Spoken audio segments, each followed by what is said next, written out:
Hey everybody, this is my first video in a series of talking about my progress with the Hal Higdon 12-week program for half marathon training. I just wanted to kind of go over it and figure out a way to track my progress with the program and kind of highlight some tools and gear and things that I use that might be able to help you with your half marathon training. So I'll put links to everything that I talk about in the description, and in that way that if you hear something you like, you can do some research on your own and figure out what might work for you. So Hal Higdon I found online. It's like this easy to follow 12-week training program. There's two versions of the half marathon training that are novice oriented programs. I chose one. You run 4 times a week, and then there's also some cross training thrown in, which I haven't really grasped yet. I haven't really figured out what I want to do for my cross training. I do some additional weightlifting on the side in addition to my cardio, and that's something I want to focus on going forward in 2015. So you got 12 weeks. You do 4 times a week, and then there's also some 5Ks thrown in, or races that it just depends on what day you start on your program. Initially, I'm doing the Atlanta Track Club Grand Prix this year. I'm going to try to do the Grand Prix series this year, so I have to be cognizant of when those races are, so I don't overexert myself in my training. And I'll put a link below for Hal Higdon's programs. He does offer an app you can put on your phone as well.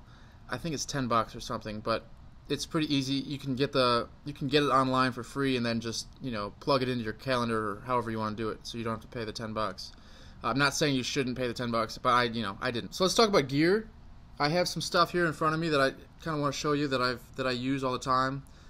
In the middle of 2014, middle of last year, I finally went ahead and bought a heart rate monitor. This is the Polar FT7. The benefit of using a heart rate monitor is that if you're running on a treadmill, this heart rate strap that you put around your chest wirelessly displays your heart rate on the treadmill, which is cool if you're an indoor runner. If it's cold out or something, you want to go to the gym, so that's cool.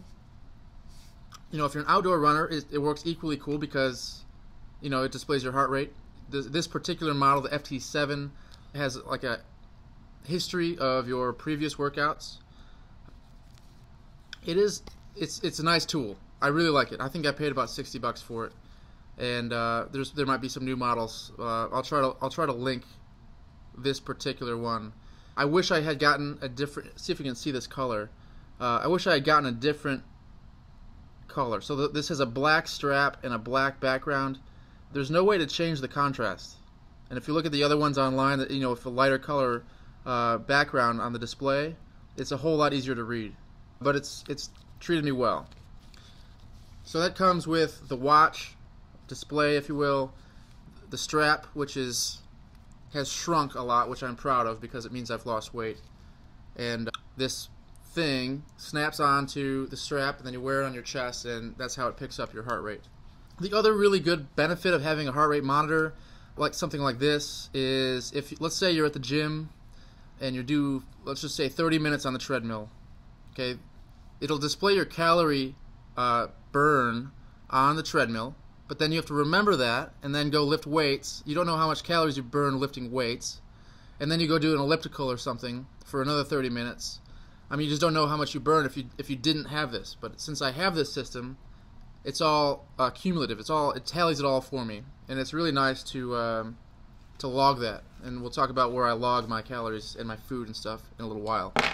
The start of this year, logged onto my Delta Sky Miles account, and I found out that I can get this really nice Garmin watch. This is the Fenix 2. And it also is a heart rate monitor system, and it is really a whole lot more than just that. This thing does it all. It does heart rate, it does cadence, which I'll talk about here in a second.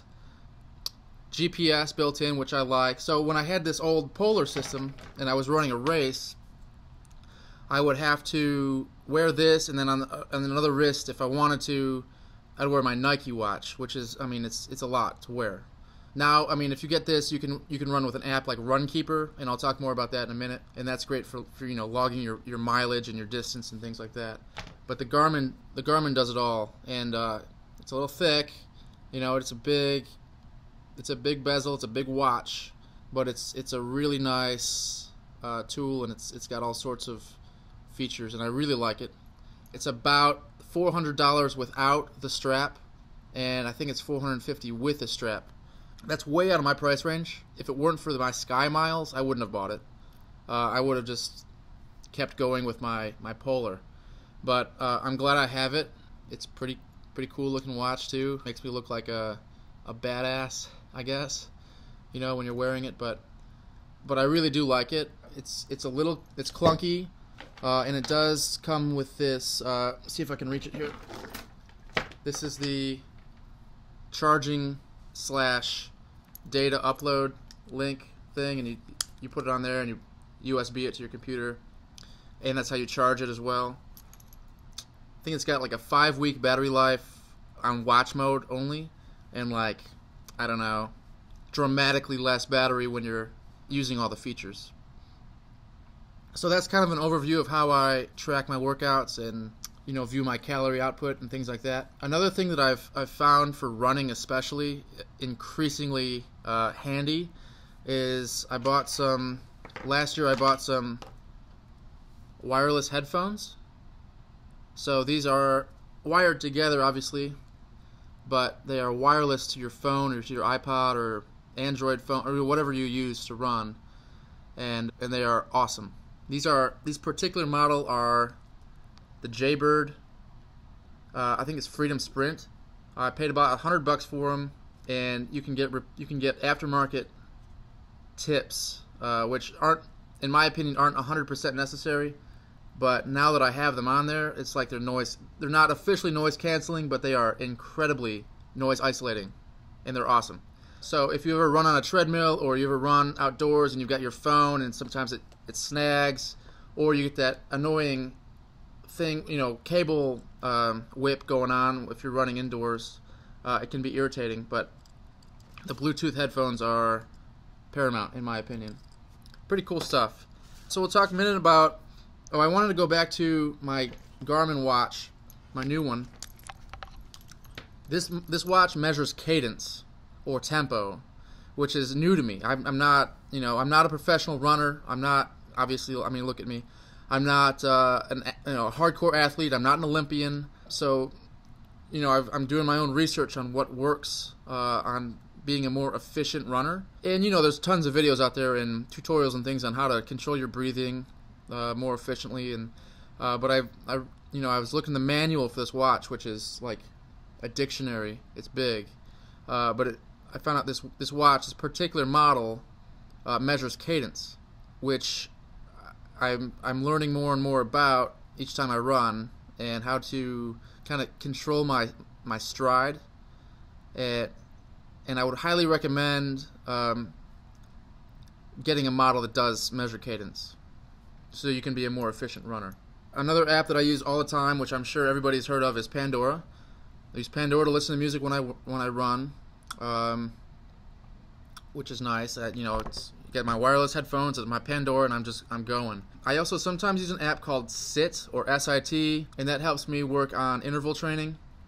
And I can kind of set the intervals however, it's not going to focus, but I can set my interval, so I can say I want to run for a minute and I want to walk for a minute. I can set it however I want, and I use that sometimes if I'm in the mood to do some intervals. Another one I use a lot is Runkeeper.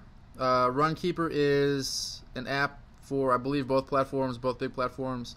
Loads up a map. You can click start, go running. It'll track your progress on the map, and I believe it's a free app too, which is nice. And it'll tell you different little metrics about your run history and things, and you can connect with your friends and share your data.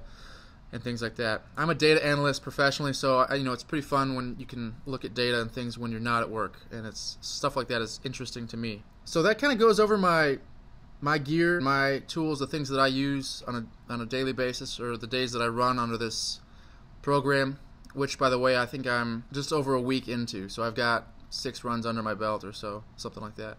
And I've had good progress so far. I lost a lot of weight last year, and this year my focus is just to become more efficient with running and run more and do more events and get more active in the track club. But we'll talk for a minute about recovery and what I do after a run, after like just a practice run. Like today, I was on my third. I think it was my third run of the week. I mean, it just kind of depends on the day of the week that you started your program on. But today was just an easy 2-mile run, so I felt pretty good going into it. I ran 3 yesterday, and after today's run, I just came home, took a quick shower, because I've got to go to the gym here in a little while and do some weight training. Sometimes I might, if my knee is bothering me, which I've kind of run into. I wouldn't say it's painful, more like irritation after a run. I might take an Advil, nothing hardcore, just something to kind of ease the pain, ease the irritation. And then I sometimes after a run, I'll take a protein shake. Protein's expensive, there's no getting around it, and you shouldn't buy. I mean, I'm not a protein expert. I'm not a dietitian, but if I lift weights, I will 100% of the time do a protein shake after weights, but not always after a run. Maybe I should. Maybe someone could chime in with the comments and say, hey, maybe you should have protein after a run.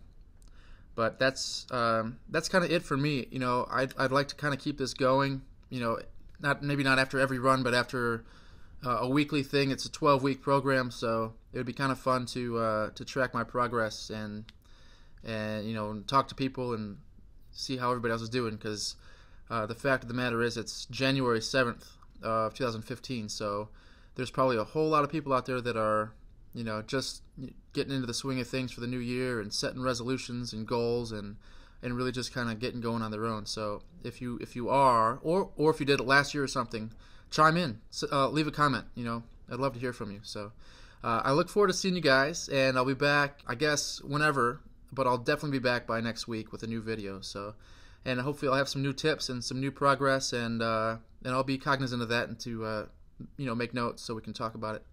All right, but look forward to seeing you guys. Bye.